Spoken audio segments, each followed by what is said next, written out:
मानव अधिकार सुरक्षा संगठना दिल्ली की अमरावती इकाई द्वारा दिनांक 8 अगस्त को एक पत्रकार परिषद लेते यह विदित किया गया कि शहर सफाई न होने के कारण शहर भर में तरह तरह की बीमारियों ने सर उठा रखा है। सफाई ठेकेदारों ने अधिकारियों से दिल जमाई करते अपना काम के प्रति दुर्लक्ष्य किया है, जिसके अनेक प्रमाण अमरावती स्थित संगठनों द्वारा प्रस्तुत किए गए और मनपा शहर सफाई पर ध्यान दे यह भी गुजारिश की गई।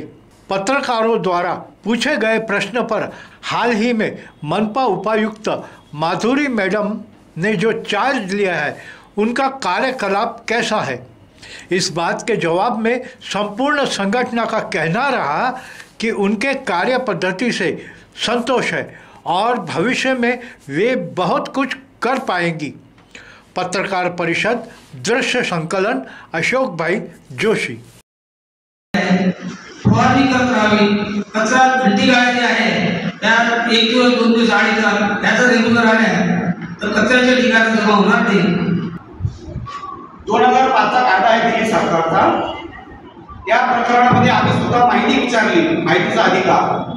या माहितीच्या अधिकारामध्ये आम्ही हे विचारले की साहेब तुम्ही आतापर्यंत काय कारवाई केली सफाई मच्छर विभागाची मच्छरामध्ये आणि हा कायदा या कायद्याला आम्ही फक्त 2005 चा कायदा आहे दिल्ली सरकारचा। या कायद्यामध्ये आम्ही असं विचारलं की साहेब तुम्ही आतापर्यंत काय चौकशी केली, काऊन नाही तुम्ही या भागामध्ये चौकशी करा, काम नाही साफसफाई का करत नाही, काय कारण आहे? तर म्हणजे साहेब आम्ही आता असं आहे आम्ही लोक तुम्हाला जास्त बोलू शकतो, तुमच्याच वार्डातले काही लोक पैसे खाऊन काम करतात आणि तुमच्याच वार्डातले लोक फक्त त्या ठिकाणी कामं करणारे आहेत तुमच्याच वार्डामध्ये आणि तेच लोक तिथे कामावर आहेत।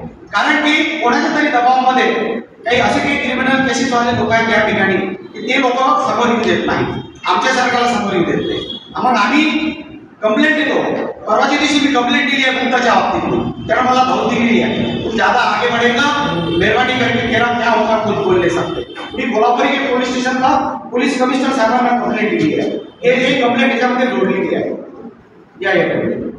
कसं काय प्रकार झालेला आहे या बाबतीत मी स्वतः ते सत्य परिस्थिती कंप्लेंट वगैरे काय आहे कशी आहे हे सर्व मी तुम्हाला त्या मध्ये त्याच्यात मी हकीकत दाखवलेली आहे।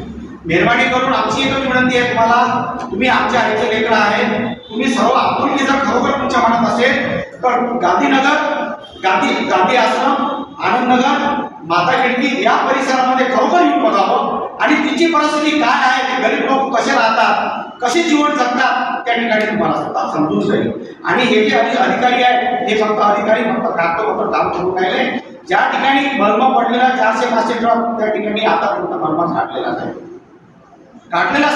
कारण की पांढरे कपडेवाले त्यांच्या आशीर्वादाने त्यांच्या आशीर्वादाने या ठिकाणी बिलकुल काम होत नाही। पटीपुरा जो भाग आहे, अंबागेट जो भाग आहे तिथे रोज घंटी गाडी वाजते, रोज गाडी येते, रोज कचरा साफ होते, रोज घंटीची गाडी घुमते, परंतु माता खिडकीमध्ये, आनंदनगरमध्ये, गांधी आश्रममध्ये किंवा आजू इतर बाजारच्या भागामध्ये गाड्या घुमत नाही, फक्त घोडा घंटीच्या गाड्या घुमतात ते घुमत। बस एवढी एक मला विनंती आहे।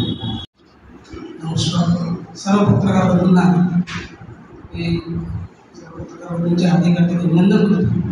आपण झाला आणि आज केंद्रीय मानवाधिकार सुरक्षा संघटन दिल्ली राष्ट्रीय अध्यक्ष तेजपाल चव्हाण साहेब यांच्या आदेशाने ही पत्रकार परिषद आम्ही अमरावती शहरामध्ये घेत आहे। आणि पावसाळी वातावरण असल्यामुळे सर्व शहरामध्ये घाणीचे साम्राज्य झालेले आहे, सर्व नाल्यातून भरलेले आहे, सर्व गटारी तिकडे पसरलेले आहेत। वारंवार महानगरपालिकेला शासनामध्ये निवेदन दिलेले आहे, परंतु त्याकडे शासन दुर्लक्ष करत आहे, त्याकडे शासनाने लक्ष द्यावं। आणि तसेच मच्छराचे प्रमाण खूप वाढलेले आहे, फवारणी करत राहावी, कचरा घंटी गाळायची आहे त्या 1 दिवस 2 दिवस आडीचा त्याचा रेग्युलर आल्या तर कचऱ्याच्या ठिकाणी जमा होणार नाही। नमस्कार सर्व पत्रकार बंधूंना, मी पत्रकार बंधूंच्या हार्दिक अभिनंदन करतो। आपण झाला आणि आज केंद्रीय मानवाधिकार सुरक्षा संघटन दिल्ली राष्ट्रीय अध्यक्ष तेजपाल चव्हाण साहेब यांच्या आदेशाने ही पत्रकार परिषद आम्ही शहरामध्ये घेत आहे आणि पावसाळी वातावरण असल्यामुळं सर्व शहरामध्ये घाणीचे साम्राज्य झालेले आहे. सर्व नाल्या टोळून भरलेले आहे.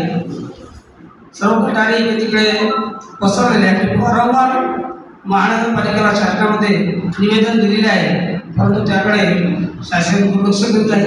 त्याकडे शासनाने लक्ष द्यावं.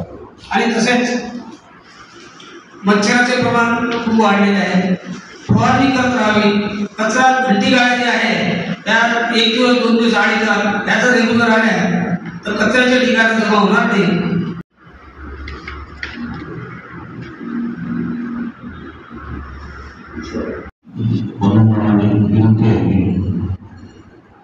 साईनगर प्रभाग, साईनगर पट्ट्यागावानंतर येणारा प्रभाग आहे. या शिवाजीनगर नंबर 2, बालाजीनगर,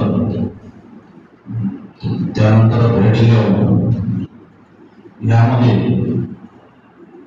साईनगर पेक्षा या भागामध्ये विकास करण्याची नितांत जरूरत आहे. परंतु महानगरपालिकेने आतापर्यंत लक्ष दिले नाही. टॅक्सच्या पावत्या चालूच आहे. टॅक्समध्ये घर टॅक्समध्ये वाढीव टॅक्सच्या सुद्धा आता नवीन मिळालेले आहे. मी सर्वप्रथम टॅक्सच्या बाबत 8/3/23 रोजी महानगरपालिकेला विकास न झाल्यामुळे टॅक्स वाढवू नये याबाबत लेखी निवेदन दिलेले आहे. स्वतःचा अर्ज आहे माझ्याकडे. तसेच या प्रभागामध्ये या 3 वार्डामध्ये सिमेंटच्या नाल्या, पक्क्या नाल्या अजूनपर्यंत झाल्या नाही. रोड सुद्धा झाले नाही. तसे इलेक्ट्रिक पोल आहेत त्याच्यावर तार सुद्धा नाही. आणि ते स्ट्रीट लाईट सुद्धा लागलेलं नाही.